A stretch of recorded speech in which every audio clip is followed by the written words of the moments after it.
12 గంటలకు మించి పని చేయించుకోవద్దు పైలట్‌లని.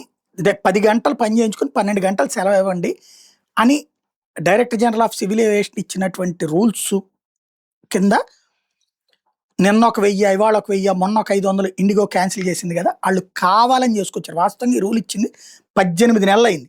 దాని ప్రకారం వీళ్ళు రిక్రూట్ చేసుకోవాలని కేవలం 200 మంది పైలట్‌లని. అదనంగా కేవలం 200 మంది పైలట్‌లని.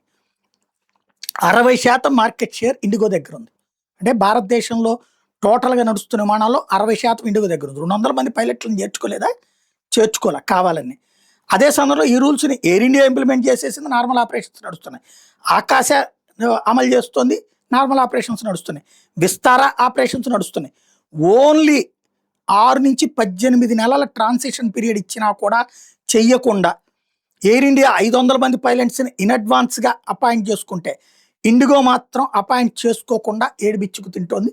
కావాలని భారతదేశాన్ని రూల్స్‌ని పాటించకుండా అహంకారాన్ని ప్రదర్శిస్తోంది.